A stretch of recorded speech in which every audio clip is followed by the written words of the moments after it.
We're back. This is Civil Discourse Now. I'm Mark Small. Co-host is Paul Ogden.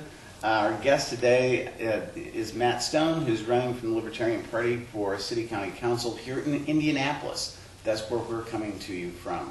If you want to email us at civilDiscourseNow.com. I guess it will come in and let us know what you think about the show, or you can email.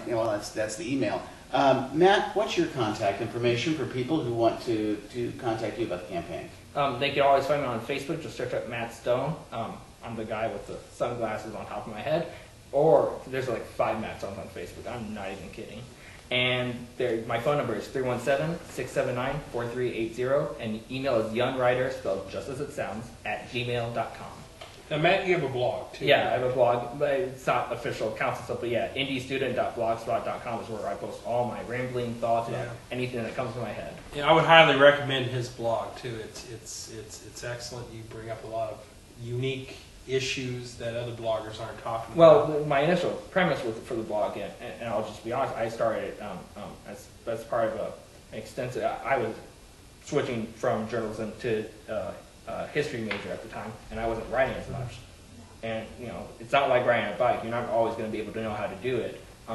So I felt like I needed to kind of keep my writing up, even though I wasn't doing any other type of journalistic writing consistently. And that's how the thing started. And I tried to post about the same issues everyone else is posting about. Sometimes I tried to get some issues that were more concerned. Right now, I'm kind of working on a series of the all ages music venues in town and see how they're doing.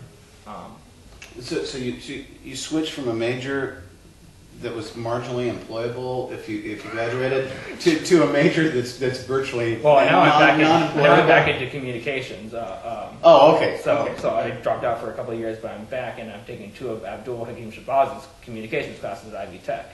So which is a whole lot of fun.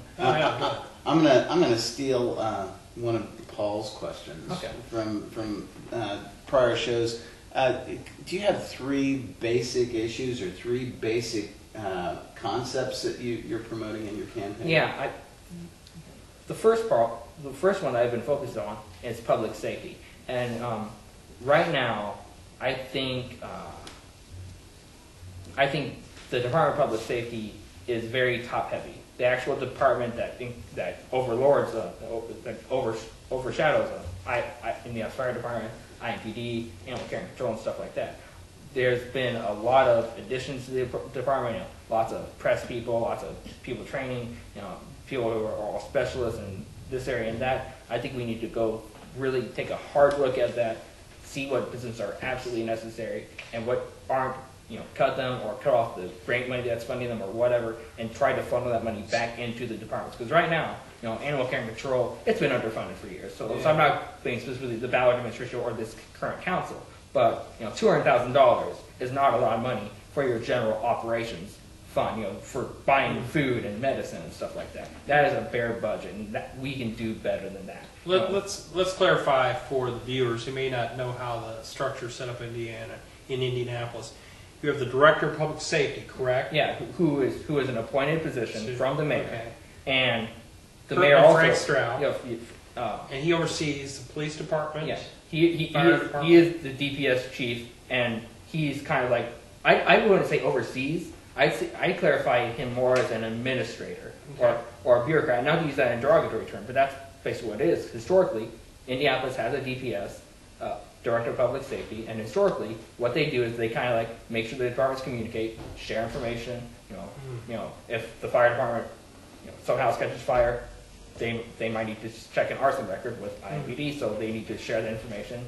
Make sure there's no egos and stuff like that. And during the budget process, they help out with the budget and make sure that their departments get epic if we're on the 25th floor. So they are not managers of the department. There are actual chiefs. There's a fire chief. There's a police chief. Would you favor getting rid of the Department of Public Safety? I've been told by some lawyer-type people that Indiana Code kind of requires us to have a Department of Public Safety. Now, if I could eliminate everybody else besides the director himself, I'd love to be able to do that. Okay. But we do. It seems like we do have to have one. We have one for 50 or something years, and I wouldn't want to make a promise that seems frankly unrealistic. Okay. Well, let's move on to the next two issues. I want to make sure we can. I think this budget that we currently have is in shambles. You know, we've got, it's kind of like that game you see on major city streets where the guy switches cups around. It's called and you free card money. Yeah, and you just kind of like, you're trying to guess where it's going and stuff like that. You know, you've got funds, you've got property tax funds going to this area or it's being transferred to that area. You've got these things called chargebacks where I guess city departments charge other city departments to do work. I guess I thought we paid them a salary to do the work for us, but go figure. I guess, you know, city legal doesn't want to do work for any other department, and they charge their work by the hour, which seems confusing to me. And I think the over-reliance, and this is something that's been going on for decades, of federal and one-time grant money for ongoing necessities is a major issue.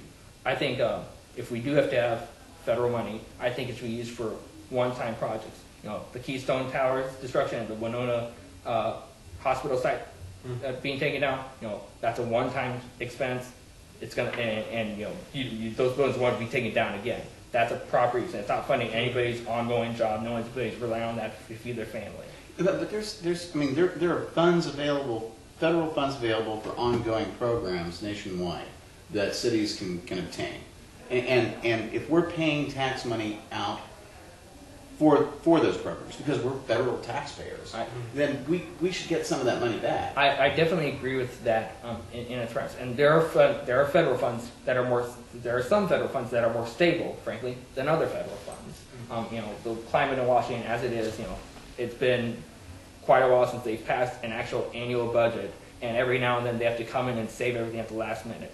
So, from the day-to-day administrating the city, I would feel uncomfortable with relying on a fund that might not be there in a few months. For example, for a vital need, for like hiring police officers. Yes, for a cop salary. Now, if they want to, if the police chief thinks it's in the best interest for them to go apply for a specific grant for like a DUI stuff for DUI checkpoints, you know, I'm not going to oppose that as a city councilor. But if someone landmine there. But if a grant is being used to fund an officer's primary salary and benefits, you know, then when that grant runs out, or if it gets overworked in another city, or if it gets taken away, what are we going to tell that officer? Well, then in other words, you're saying that the federal government is not a good credit risk. Kind of. I think there are specific funds that are not. That you know, they might get awarded to another city. We've seen that happen in this administration, where we factor in the funds for a grant, and then we end up not getting them. And sometimes it's a federal grant, sometimes it's a private entity grant, but sometimes we end up not getting grants, and then budgets have to be reshuffled. As a libertarian, the DUI checkpoints is no, something yeah, Mark and I might agree on that we don't. I'm not saying that's a good. Okay, I'm not saying that's. I just want to clarify that. Bring that as an example. All right, gotcha. Yeah, whereas a libertine might have a different viewpoint. Exactly. Yeah, I've heard that term before. It's usually not used in a good way. Oh, it always was where I came from. But never mind. What's your third area of concern? Kind of spiraling off the budget, I think we need to really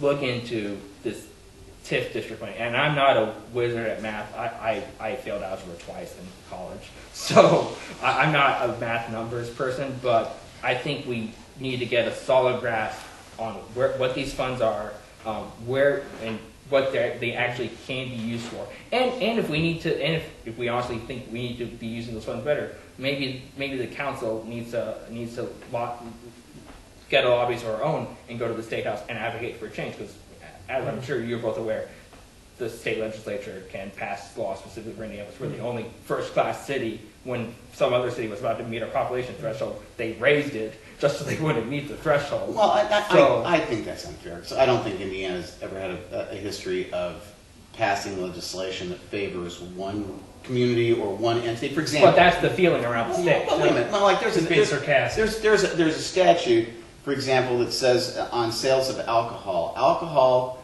can be sold on Sundays in sports venues that feature auto racing with a lap where the track is greater than 1 mile in length. Now, there's only one track in the state that meets that definition, but I'm sure nobody had the Indianapolis Motor Speedway in mind when they wrote that.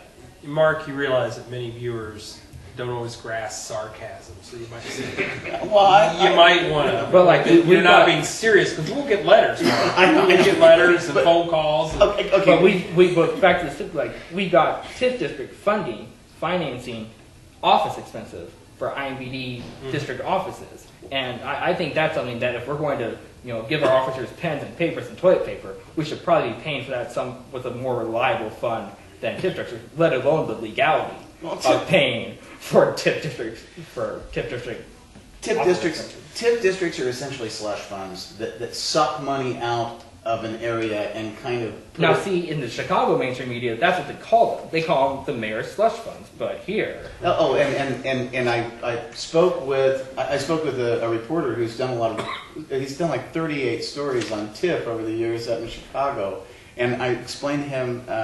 I was talking to him about the Pacers, and I said, the Indiana Pacers we pay $10 million a year for the Pacers, and he said, "You what?" And I said, "Yeah, we're paying 10, and plus they get the building and they get all the income off the building." And he said, "What?" He just couldn't. Okay, getting to a different topic. sure. We were talking last week about public transportation here, mass transportation or the lack thereof in Indianapolis. What do you think about what we have here?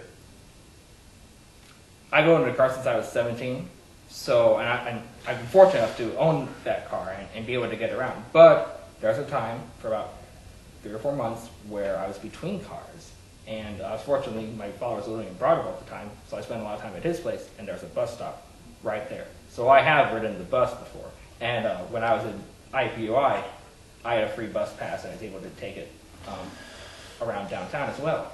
And I think we should look into, first off, making the funding more stable. And I think there's a lot of fat in the city/county budget that we can redirect it. We could at least stabilize Indigo as it is instead of having this drama and we come in at the last minute and save it, and then that makes a really good press release. Well, and there's also but every time Indigo seems to be set up to expand, it seems to be along with this mass transit, for central Indiana and stuff like that. And I think if we want to extend Indigo, it needs to be on its own and needs to service Marion County. We really don't need to be worrying about how Carmel or Fishers or Avon gets to Indianapolis, because they seem to be doing that pretty well as it is. Well, the people in Carmel and Fishers and Avon, though, are paying taxes for the Colts, too. I mean, I'm sorry. But, yeah, and they get their one CIP board member for that. Yeah, well, and so I think that if we're talking about area development, Indianapolis went from being a city and a county to a county. Yeah. And so we expanded pretty much on that. But in terms of Indigo, the system as it is right now, you have to plan your ride because it's not something you can do if it's time sensitive. If you need to be there at a specific time, it's not going to work. We're almost at the end of the segment, Matt. It's been a pleasure having you on the program today. We've got your contact information. Best of luck in the campaign. Well, thanks for having me. Good luck. Take care. Thank you very much for watching. Disobedience too. This is the end of the segment. Sally is a candidate for City County Council